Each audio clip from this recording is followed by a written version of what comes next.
नमस्कार, India voice देख रहे हैं आप और मैं हूं आपके साथ शिवम दुबे। इंडिया वॉइस के खास कार्यक्रम देवभूमि समाचार में आप सबका स्वागत है। बुलेटिन की शुरुआत करेंगे खबर देहरादून से, जहां मुख्यमंत्री पुष्कर सिंह धामी आपदा को लेकर अहम बैठक। सीएम धामी सचिवालय में उन्होंने ये बैठक किया और मुख्य सचिव, अपर सचिव, प्रमुख सचिव इनके साथ बैठक की। प्रदेश को आपदा से हुए नुकसान की जानकारी ले रहे मुख्यमंत्री। आपको ये बता दें कि मानसून सीजन में भारी बारिश के चलते जान और माल का भारी नुकसान हुआ है।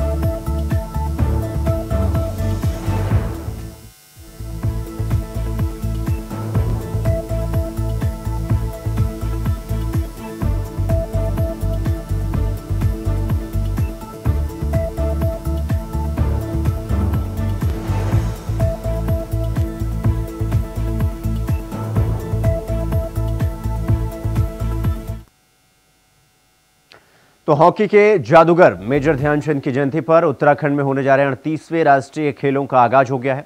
राष्ट्रीय खेल दिवस पर देहरादून के परेड ग्राउंड स्थित बहुउद्देशीय क्रीड़ा हॉल में कार्यक्रम का आयोजन किया गया। कार्यक्रम में मुख्यमंत्री पुष्कर सिंह धामी ने बतौर मुख्य अतिथि पेरिस ओलंपिक के पदक विजेता परमजीत बिष्ट, सूरज पंवार, अंकिता ध्यानी और लक्ष्य सेन को 50-50 लाख रुपए का चेक सम्मान स्वरूप प्रदान किया। कार्यक्रम में विशिष्ट अतिथि के तौर पर खेल मंत्री रेखा आर्य, अध्यक्षता विधायक खजानदास, विशेष प्रमुख सचिव अमित सिन्हा, खेल निदेशक जितेंद्र कुमार सोनकर और बड़ी संख्या में खिलाड़ी उपस्थित रहे।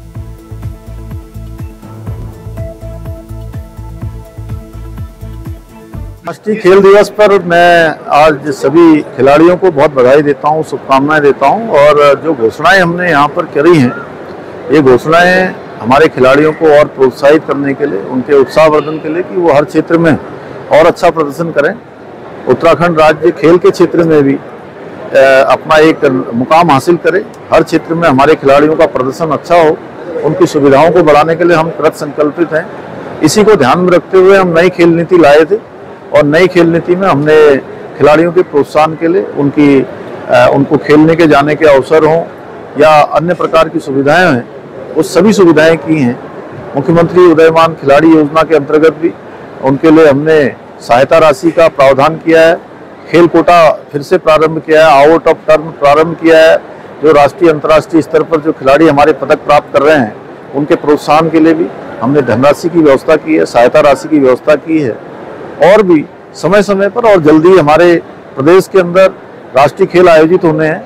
ये राष्ट्रीय खेल हमारे लिए एक बड़ा अवसर है। हमारे राज्य की जो खेल प्रतिभाएं हैं उनको आगे आने। आज सर्वप्रथम राष्ट्रीय खेल दिवस के अवसर पर मैं प्रदेश के सभी खेल प्रेमियों, प्रदेश के सभी युवा खिलाड़ियों को अथवा खिलाड़ियों को बहुत बधाई, शुभकामना दूंगी।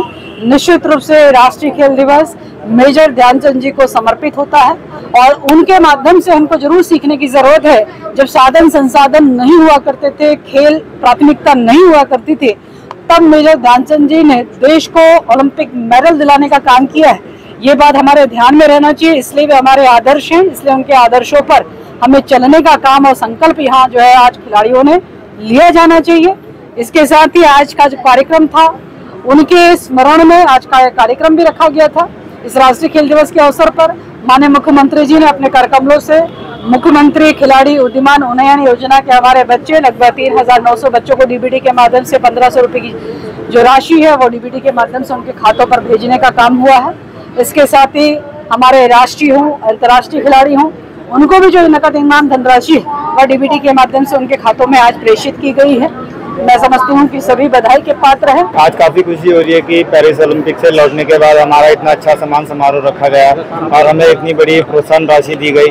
मुझे लगता है कि ये प्रोत्साहन राशि से हमारा ही नहीं बल्कि उत्तराखंड के सभी युवाओं को ये प्रेरित करेगा। वो भी इस चीज को देखेंगे तो शायद मुझे लगता है कि वो भी आगे आने वाले ओलंपिक के लिए तैयारी करेंगे और उत्तराखंड का नाम।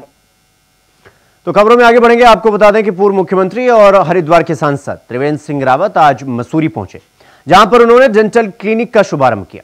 इस मौके पर उन्होंने पत्रकारों से बातचीत करते हुए उत्तराखंड के विधानसभा के सदन में निर्दलीय विधायक द्वारा सरकार पर लगाए गए आरोप की जांच की जानी चाहिए, उन्होंने कहा, और सरकार और विधायकों को इसमें आगे आकर इसका खंडन करना चाहिए।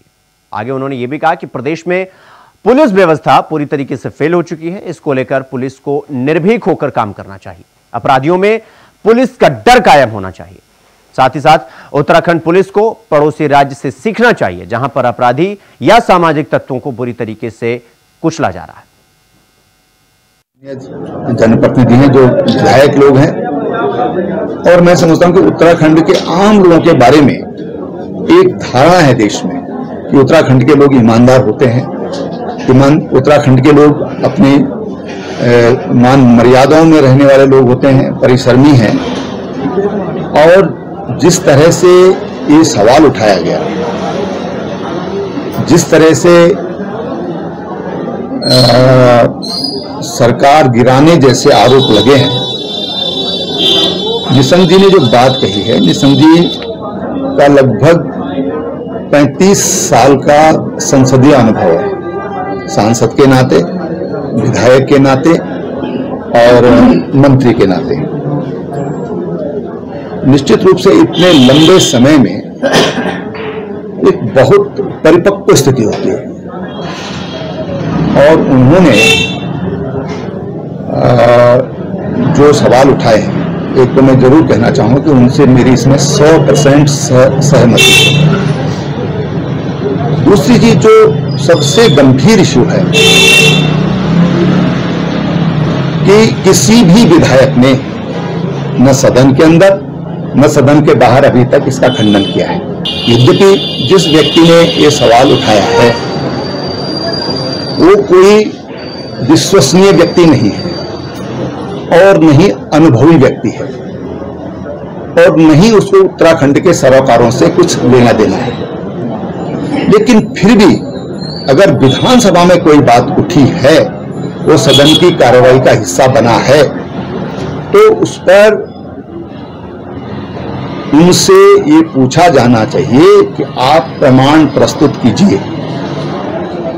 आप उत्तराखंड को, जो बहुत शांति प्रिय है, जहां आपस में बड़ा विश्वास है, इस विश्वास को खंडित करने का काम कर रहे हैं। दूसरी बात यह है कि हमारी इंटेलिजेंस क्या कर रही है। क्या इंटेलिजेंस ने सरकार को इसके बारे में बताया नहीं? तो ये सारी बातें होनी चाहिए। मुझे लगता है कि अब समय आ गया, क्योंकि लगातार ये विषय बनता जा रहा है, इसका पटाख से होना चाहिए। अपराध बढ़ रहे हैं, मुझे पूर्णतः स्वीकार करने में कोई आपत्ति नहीं। पुलिस को पुलिस का काम करना चाहिए।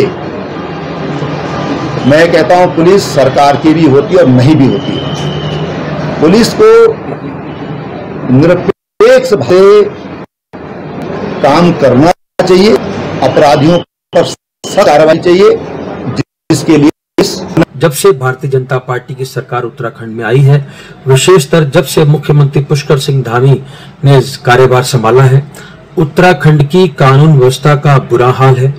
महिलाएं यहाँ सुरक्षित नहीं है, बच्चियां हमारी यहाँ सुरक्षित नहीं है। किस प्रकार से आपने देखा कि ISBT में बाहर से आई हुई एक बच्ची के साथ दुराचार किया गया, और यहीं के जो परिवहन निगम के कर्मचारी थे वे दोषी पाए गए। हरिद्वार में जिस प्रकार से हुआ, भारतीय जनता पार्टी के कुछ पदाधिकारी उसमें सम्मिलित पाए गए। यही इस घटना पिछले दिनों रुद्रपुर में हुई, एक नर्स के साथ जिस प्रकार से दुराचार हुआ। यहाँ पर कहीं ना कहीं ऐसा महसूस होता है कि पुलिस का इकबाल कहीं खत्म होता जा रहा है। लोगों में डर खौफ नहीं है। बाहर से अपराधी आकर उत्तराखंड में एक शरण स्थली के रूप में यहाँ पे अपने आप को महसूस करते हैं। उनको लगता है कि हम यहाँ सुरक्षित रहेंगे, कानून पर की कोई कार्रवाई हम पर नहीं हो गई। तो ये स्थिति आज हमारे उत्तराखंड की हो गई है। उत्तराखंड अपनी ताजी आबो हवा के लिए, शांत माहौल के लिए, शांति के लिए जाना जाता रहा है। जितने अपराध पूरे उत्तराखंड में होते थे, उससे कहीं ज़्यादा उत्तर प्रदेश के एक जिले में हुआ करते थे कभी।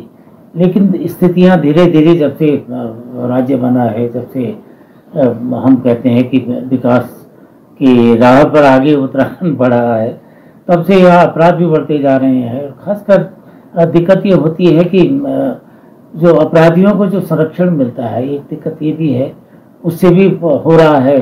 जो अपराधियों को राजनीतिक संरक्षण मिलता है। दूसरा ये होता है कि अपराधियों को सजा नहीं मिल पाती, पूरी तरह नहीं मिल पाती। जो यहाँ का जो अपराधों का जो कन्विक्शन रेट है, सजा का जो रेशियो है वो कम है। एपिटल का जो रेट है वो ज़्यादा है। वो इसलिए हो रहा है कि इसका मतलब पहले तो अपराधी पकड़े नहीं जाते हैं, जो पकड़े जाते हैं उनको सज़ा नहीं मिल पाती है। सज़ा इसलिए नहीं मिल पाती है कि वो जो उनका जो अभियोजन होता है, जो प्रोसिक्यूशन होता है वो प्रॉपर नहीं होता, पुलिस की स्टोरी कमज़ोर होती है, या उनको सरकार की तरफ से जो डिफेंड करने वाले लोग होते हैं उनका पक्ष कमज़ोर होता है। जब अपराधियों को सजा ही नहीं मिलेगी तो उनके हौसले बढ़ते जाएंगे। तो यहां पर रुकेंगे एक छोटे से ब्रेक के लिए, खबरों का सिलसिला जारी है, फौरन लौट रहा है। तो ब्रेक के बाद एक बार फिर आप सबका स्वागत है मेरे साथ। रुक करेंगे अगली खबर की ओर। उत्तराखंड की धामी सरकार को कोई खतरा नहीं।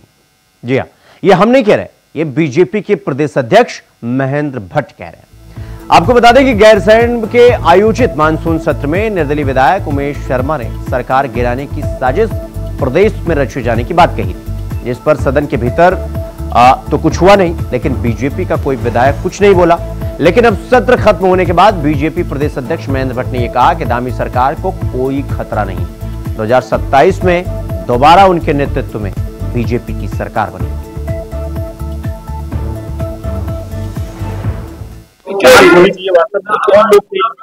स्थायी सरकार पर किसी प्रकार का विषय बनता नहीं, सदन में कोई विषय उठता है उसको सरकार संज्ञान लेती है। दल के मुखिया होने का भारतीय जनता पार्टी की सरकार कोई सदन करने की सोच नहीं सकता है, जिस तरह के विषय को खड़ा करते हैं कई बार उन पर भी संशय खड़ा होता है, इसलिए उस बात का कोई आधार नहीं है। और तो अगली खबर हल्द्वानी से है, जहां हाईकोर्ट ने बनवलपुरा हिंसा के 50 आरोपियों को एक साथ जमानत दे दी है और इसकी वजह पुलिस की लापरवाही बनी है। जिस चार्जशीट को 3 महीने के अंदर कोर्ट में पेश करना था, पुलिस उसे 4 माह बीतने के बाद भी पेश नहीं कर सकी। बावजूद इसके निचली अदालत ने तो आरोपियों की जमानत याचिका खारिज कर दी, लेकिन हाईकोर्ट ने सभी को एक साथ जमानत दे दी। इन 50 आरोपियों के साथ अब तक कुल 51 आरोपियों को जमानत मिल चुकी है। जैसा कि आप लोगों के संज्ञान में है कि माननीय उच्च न्यायालय ने कल लगभग 50 के आसपास लोगों को जमानत दी है और कुछ अभी मैं मीडिया में देख रहा था उसको इस तरह से उसको दिखाया जा रहा है कि चूंकि इसमें 90 दिन के अंदर चार्जशीट फाइल नहीं हो पाई थी इसलिए उसमें जमानत मिली है। इसमें तथ्य ये है कि 90 दिन का जो टाइम लिमिट है वो सामान्य केसेस के मामले में होती है, लेकिन जिन मामलों में UAPA लगता है उसमें ये एक्सटेंडेबल टू 180 डेज होती है। तो इस प्रकरण में भी इन तीनों मुकदमों में UAPA लगा था और इस हिसाब से जो उसका जो एक्सटेंडेबल टू 180 डेज था, इसी आधार पर माननीय जो लोअर कोर्ट है उसने उक्त आरोपियों को जमानत नहीं दी थी। लेकिन माननीय उच्च न्यायालय ने उस तर्क को स्वीकार करते हुए कि जो एक्सटेंडेबल भले ही 180 डेज तक है, लेकिन इनको बेल देने का आधार मानते हुए इनको बेल प्रदान। तो वहीं उत्तरकाशी के वरुणावत पर्वत पर हुए भूस्खलन को लेकर पूर्व विधायक विजयपाल सजवाण ने प्रशासन से अनुरोध किया है कि भू वैज्ञानिकों की टीम द्वारा सर्वेक्षण कर अभी और भविष्य में सुरक्षा उपायों पर विचार किया जाए। उन्होंने कहा कि 2003 में भी इस पर्वत पर भूस्खलन सक्रिय हुआ था और अब दूसरे छोर से भूस्खलन हुआ है, इसके कारणों का पता लगाना जरूरी है।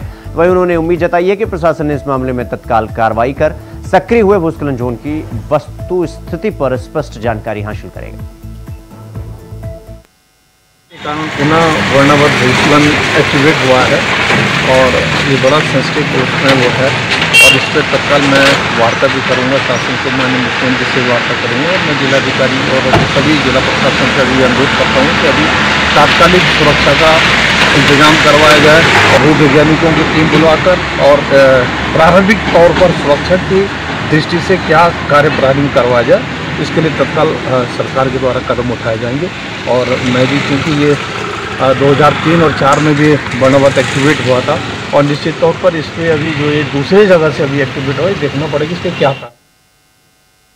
तो अगली खबर देहरादून से है, जहां धार्मिक जुलूसों और धरना प्रदर्शनों के दौरान आम जनमानस को हो रही असुविधा को देखते हुए पुलिस महानिदेशक ने सभी जनपद प्रभारियों को आम जनमानस की सुविधा और सार्वजनिक शांति व्यवस्था बनाए रखते हुए जुलूसों को विनियमित करने के उद्देश्य से आयोजनों की अनुमति के संबंध में संबंधित जिलाधिकारी से समन्वय कर कार्रवाई करने के निर्देश दिए। निर्देशों के अनुसार अस्पताल और प्रशिक्षण संस्थानों के कार्यों में किसी भी प्रकार की बाधा उत्पन्न न करने की अपील की गई। साथ ही आयोजनों से मरीजों और छात्र छात्राओं को विद्यालय आने जाने में कोई रुकावट ना हो, आयोग चुनाव की समय सीमा निर्धारित की जाए, साथ ही निर्धारित समय के पश्चात जमाव को अविधिमान्य जन समूह घोषित किया जाए।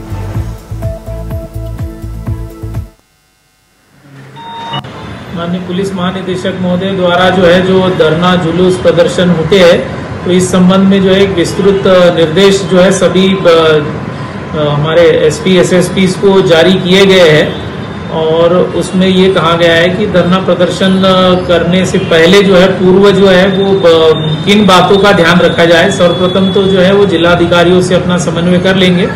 इसके अलावा धरना प्रदर्शन के लिए जो अनुमति दी जाती है, तो ये इसमें देख लिया जाए कि इससे कई शिक्षण संस्थान हो गए, अस्पताल हो गए, ये तो प्रभावित नहीं हो रहे। कई छात्र छात्राओं या मरीज इनको कहीं असुविधा हो रही, आम जनमानस को कहीं असुविधा हो रही यातायात संबंधी। इसके अलावा जो प्रोटेस्ट रूट होता है, जो मार्ग होता है, वो निश्चित कर लिया जाए और समय निश्चित कर लिया जाए जिसमें आम जनमानस को असुविधा न हो। और यथासंभव देखा जाए कि वो राजकीय दिवस ऐसे दिवस होते हैं, इस दौरान इसको टाला जा सके और जिस समय छुट्टी के दिन होते हैं उस समय दिया जा सके तो ज़्यादा बेहतर होगा। सभी पहलुओं में आम जनमानस को वो ध्यान में रखा गया है। तो पहाड़ों की रानी मसूरी में लगातार हो रही बारिश से फिर लोगों को भारी नुकसान हो रहा है। मसूरी बेकरी हिल एमडीडीए पार्किंग के निचले हिस्से में भारी भूस्खलन होने से नगरपालिका द्वारा निर्मित पुश्ता ढह गया और जिससे पुश्ते का मलबा और पत्थर निकलकर लोगों के मकान के ऊपर जा गिरा और एक पानी की टंकी भी इस दौरान क्षतिग्रस्त हो गई। घटना की सूचना मिलते ही पूर्व सभासद दर्शन सिंह रावत नगरपालिका की टीम के साथ मौके पर पहुंचे और क्षतिग्रस्त पुश्ते के निर्माण का कार्य शुरू किया गया। उन्होंने बताया कि क्षेत्र में पेयजल की लाइन भी क्षतिग्रस्त हो गई थी और जिसको ठीक कराकर क्षतिग्रस्त पानी की टंकी के बदले नई टंकी लगा दी गई है जिससे लोगों को दिक्कत न हो। उन्होंने बताया कि नगरपालिका द्वारा 1 साल पहले पुश्ते का निर्माण कराया गया था, परंतु देर रात को हुई भारी बारिश से पुश्ते के ऊपर की पहाड़ी में भूस्खलन हुआ और जिससे मलबा और पत्थर पुश्ते से टकरा गया और पुश्ता क्षतिग्रस्त हो गया।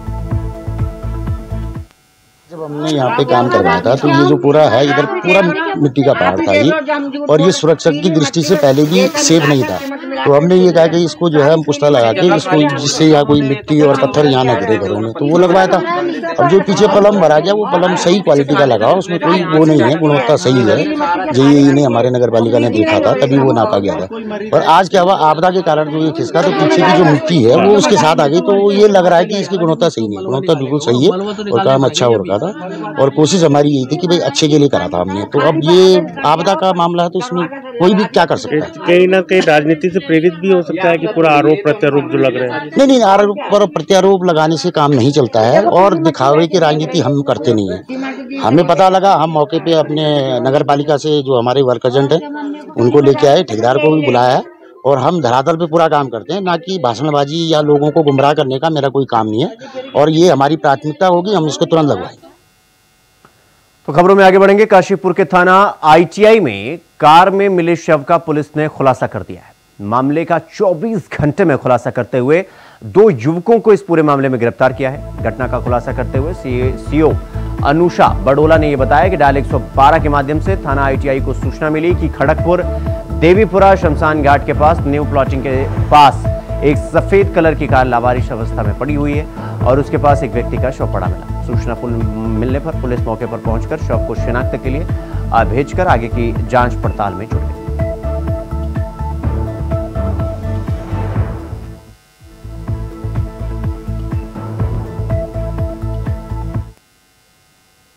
तो अगली खबर देहरादून से है, जहां कोलकाता में महिला डॉक्टर के साथ हुए दुष्कर्म के बाद से राजधानी देहरादून का दून अस्पताल महिलाओं की सुरक्षा के लिए अलर्ट मोड में आ गया है।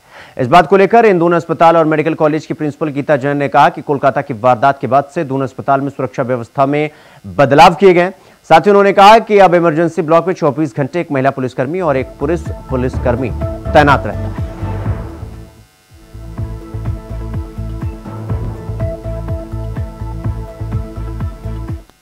देखिए, कलकत्ता के कांड के बाद से सुरक्षा व्यवस्था के लिए दून अस्पताल बहुत ज़्यादा सजग है और हमने काफ़ी सारे उसमें बदलाव भी करे हैं।